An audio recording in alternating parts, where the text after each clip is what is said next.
दोस्तों, मोदी सरकार का सफेद झूठ पकड़ा गया है। राहुल की टीम ने झूठ को लाइव एक्सपोज किया है।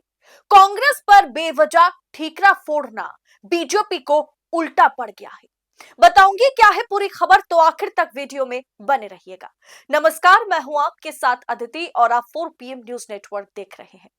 दोस्तों, जैसे ही किरण रिजिजू ने प्रेस कॉन्फ्रेंस करके कहा कि कांग्रेस नहीं चाहती थी कि प्रदूषण पर बहस हो, इस सफेद झूठ पर कांग्रेस ने मुंह तोड़ पलटवार किया है। आप जानते हैं कि दिल्ली और एनसीआर में स्थिति बहुत खतरनाक है। मैं खुद दिल्ली में रहती हूं, सांस लेना मुश्किल हो रहा है। एक्यूआई 800 पार कर चुका है। कई जगहों पर हवा पूरी तरह से जहरीली हो गई है। ज्यादातर लोग लंग इन्फेक्शन के शिकार हो रहे हैं। लेकिन पूरा का पूरा शीतकालीन सत्र खत्म हो जाता है, लेकिन पॉल्यूशन पर कोई चर्चा नहीं हुई। सवाल सत्ता पक्ष से पूछा जा रहा था।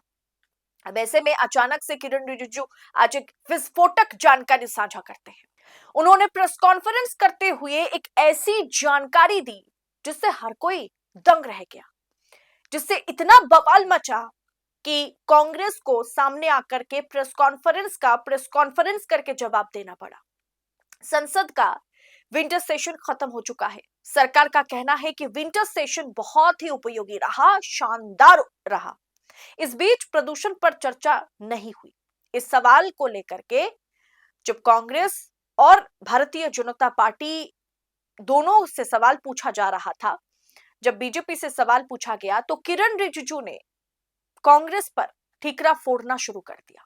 संसद के शीतकालीन सत्र के खत्म होने पर संसदीय कार्य मंत्री किरण रिजिजू ने कहा कि हम प्रदूषण पर चर्चा करना चाहते थे। विपक्ष ने इसकी मांग की थी, लेकिन कांग्रेस ने कहा कि प्रदूषण जरूरी नहीं है और हंगामा हो गया। सुनिए जरा किरण रिजिजू ने क्या कहा, रिजिजू साहब क्या कहते हुए नजर आ रहे हैं और किस तरीके से उन्होंने इस पूरे के पूरे मुद्दे के लिए जिम्मेदार कांग्रेस को ठहरा दिया कि भाई उनके चलते हम तो चर्चा नहीं कर पाए, हमें तो चर्चा करनी थी, लेकिन उन्होंने करने से इनकार कर दिया। सुनिए रिजिजू साहब को, फिर कांग्रेस ने क्या पलटवार किया वो भी आपको सुनाऊंगी। एक विषय रह गया था, हम लोग पोल्यूशन पे चर्चा करना चाहते थे, अपोजिशन में मांगा था। बाद में कांग्रेस ने बोला कि पोल्यूशन इम्पोर्टेंट नहीं है, चर्चा नहीं करेंगे, हंगामा किया तो पोल्यूशन पे हम चर्चा नहीं कर पाया।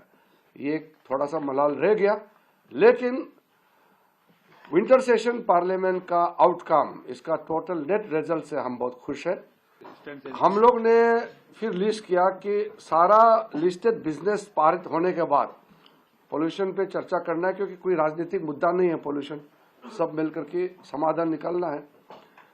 और क्या क्या काम किया वो भी लोगों तो बताना जरूरी है। तो 3 मेंबर, श्रीमती प्रियंका वाड्रा गांधी, श्रीमती कनिमोई और श्रीमती बांसुरी स्वराज, 3 मेंबर के नाम से एडमिट किया और लिस्टेड था। तुरंत जी राम जी का जवाब के बाद पोल्यूशन पे चर्चा करने के लिए फाइनल हो गया। कांग्रेस वालों को हम लोग रिक्वेस्ट भी किया, स्पीकर साहब ने भी रिक्वेस्ट किया, बोलता नहीं पोल्यूशन को छोड़ दो, बोलता वो लोग। मंत्री तो तैयार करके आए थे, हम लोग तो पोल्यूशन पे पूरा दिन भर चर्चा के लिए तैयार हो गया। कांग्रेस ने फिर भड़का की बाकी पार्टी को भी उकसा करके वेल में, सदन के वेल में, कुएं में कुदवा करके पूरा हंगामा कराया और फिर पोल्यूशन चर्चा को बंद कराया। ये तो ठीक नहीं है। दोस्तों, कांग्रेस सांसद जयराम रमेश ने प्रेस कॉन्फ्रेंस करते हुए इसका पलटवार किया। उन्होंने कहा, जब सरकार ने कल संसद में जवाब दिया तो मैं हैरान रह गया। इस पर कांग्रेस ने कच्चा चिट्ठा खोलते हुए कहा कि जब ये ऐलान हुआ कि पार्लियामेंट सेशन अब बंद होने वाला है तो वाकई में हैरान रह गया।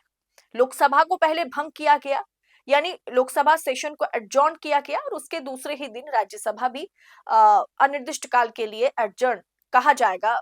राज्यसभा पर भी वो लागू होगा, ये सबको पता था। कांग्रेस ने कच्चा चिट्ठा खोल दिया ये कहते हुए कि पार्लियामेंट में प्रदूषण पर चर्चा ना हो, इसलिए बगैर कोई प्रायर नोटिस के बीजेपी सरकार ने अनिर्दिष्ट काल के लिए लोकसभा को एडजॉर्न कर दिया, यानी सत्र को खत्म कर दिया और फिर दूसरे दिन राज्यसभा को भी एडजॉर्न करना था। सुनिए जयराम रमेश क्या कुछ कह रहे हैं, इसका क्या जवाब उन्होंने दिया है भाजपा को, सुनिए जरा। हमने मांगा, राहुल जी ने मांगा था कि इस पर बहस हो, एयर पोल्यूशन को लेकर। हम चाहते थे कि लोकसभा में और राज्यसभा में इस पर बहस हो ताकि हम रचनात्मक सुझाव दे सकें। हमारे ओर से 4-5 महत्वपूर्ण सुझाव भी थे, पर अफसोस की बात है कि कल दोपहर को अचानक लोकसभा में अनिश्चित काल के लिए स्थगित किया जा रहा है, इसकी घोषणा की गई है। Adjourned sine die. हम तैयार थे आज लोकसभा में बहस के लिए, और हम तैयार थे कल बैठने के लिए राज्यसभा में बहस के लिए, और ये जानकारी हमने सरकार को दी। और प्रियंका गांधी जी के नाम पर एक डिस्कशन बुलेटिन में भी आया, और हम ये मानकर चल रहे थे, हमारी पार्टी मानकर चल रही थी कि वो चर्चा आज होने वाला है। अचानक ये घोषणा की जाती है कि शीतकालीन सेशन अनिश्चित काल के लिए, अभी पार्लियामेंट का सेशन अनिश्चित काल के लिए स्थगित किया गया, यानी कि लोकसभा एडजर्न साइने डाई। और आज राज्यसभा में दोस्तों ये वही बीजेपी है। भाजपा हेल्थ मिनिस्टर सदन में खड़े होकर के ये कह रहे थे कि पोल्यूशन और फेफड़ों की समस्या में मतलब दोनों के बीच कोई संबंध ही नहीं है, कोई रिश्ता नहीं है। पोल्यूशन और लंग इन्फेक्शन की समस्याएं दोनों अलग है, इन दोनों में कोई कनेक्शन नहीं है।